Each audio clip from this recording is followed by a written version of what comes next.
That's a wrap on the first round. And what a crazy first round it was. If last year was the year of the sweep, this year is the year of the upset. Time to recap it all. Let's go!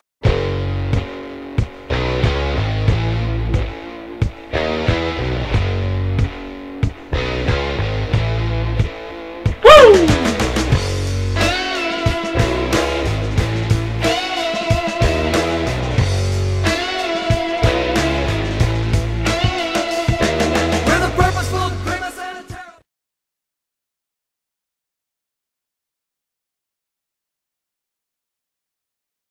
So let's start things off with the biggest upset of them all. The Montreal Canadiens defeat the Washington Capitals in 7 games. And I owe an apology to all Montreal fans. I really underestimated you. This was an outstanding series. But then again, I don't think anyone really expected this. I mean, the 8th seed knocking out the President's Trophy winners? A team that barely made the playoffs, knocking out the best team in the league? That's gotta be the biggest upset since, oh wait, the exact same thing happened last year. Montreal took an early lead, winning the first game, and it looked like they were going to pull off a Game 2 victory as well. But in a scene eerily similar to last year, Jose Theodore was pulled in Game 2 after giving up 2 goals on the first 2 shots. The Caps rallied around Varlamov and won 3 straight, and Montreal was in a hole, down 3-1 going into Game 5. But then 2 things came together to win the series for Montreal. Halak decided he was the reincarnation of Jacques Plante, and Montreal blocked shots like crazy. Yaroslav was sensational in net, standing on his head, facing over 60 shots in Game 6. What is it with Montreal's goalies in the playoffs? And Montreal's defense was able to shut down the Caps' firepower, with Hal Gill leading the way in shot blocking. Some say the Capitals choked. I say it was Montreal that played outstanding. I have to say it, congrats Habs.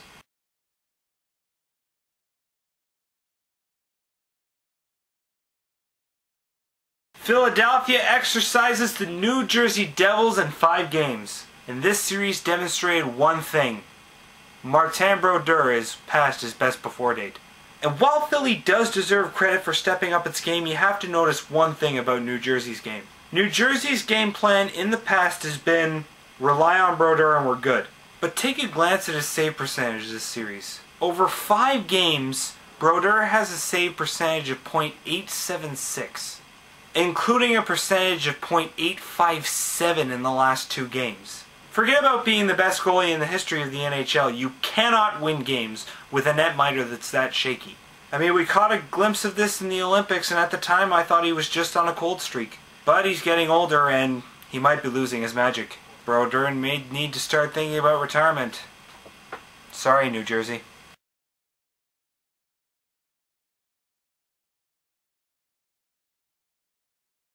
Next up, the Boston Bruins pound the Buffalo Sabres into submission in 6. Wow.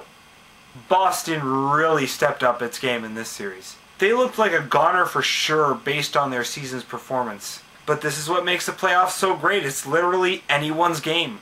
Tuukka played like an all-star, well outplaying Ryan Miller, and Boston's big men Lucic and Char were really bringing it, pounding the other team into the ice. What else can you really say about this series? The Bruins played their game and beat up on Buffalo to advance to the second round.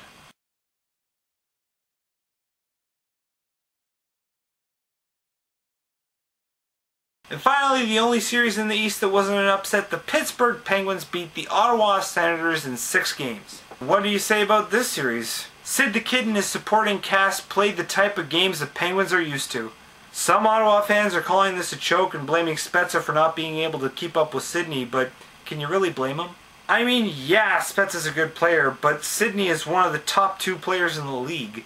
I mean, you can't complain when Spezza was just plain outplayed by the Kid. The Penguins are the defending champs, and this one was never really in doubt. They advance on to the second round.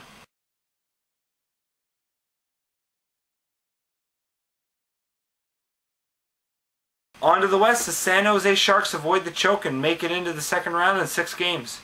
It took them 2 years to get there, but they finally made it. But the Sharks looked in danger of missing this year as well at some points, mostly because of the play of Avalanche goalie Craig Anderson. But eventually the Sharks broke through the wall and they did it without their top line. They relied entirely on secondary scoring. Most of that from Joe Pavelski. Does this worry Sharks fans? It should. But for now, enjoy the win, San Jose.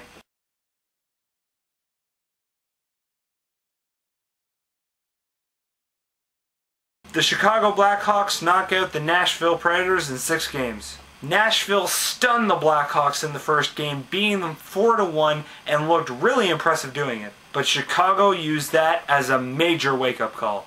Antti Niemi looked uncomfortable in the net in the first game, but rebounded in a big way in Game 2. The Preds looked like they could pull off an upset of their own with a win in Game 3, but in the end, Chicago just proved too much for them. This could worry Chicago fans with a team like Nashville being a threat in the early going, but they won 3 straight, and Chicago looks like it's really hitting its stride going into round 2. And Nashville citizens can also celebrate.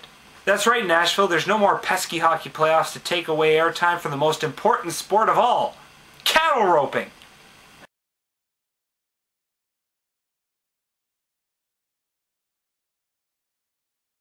The Vancouver Canucks take out the Los Angeles Kings in 6 games. Well, Vancouver Stars came to play. The Sedins had career years and carried that spectacular play into the postseason. Samuelsson is doing what he does best, and Luongo looked great, aside from that bump in the road in Game 3. The Kings put up a fight, but couldn't keep up with them, and the Canucks are on to round 2.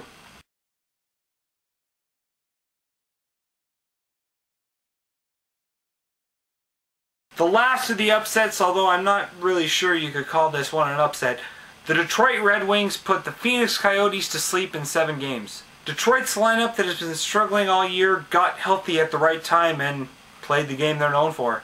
Phoenix looked good in certain games, but by the time they got to Game 7 they just ran out of steam. Doan being injured didn't help, and Detroit just roasted them. And the worst part about it, I didn't see any snakes on the ice. Anyway, I have more to say about the Phoenix organization in general, but it's just too much to fit into this vlog. The link to that vlog is down here. Also down here, the link to my second round predictions. See you after the jump.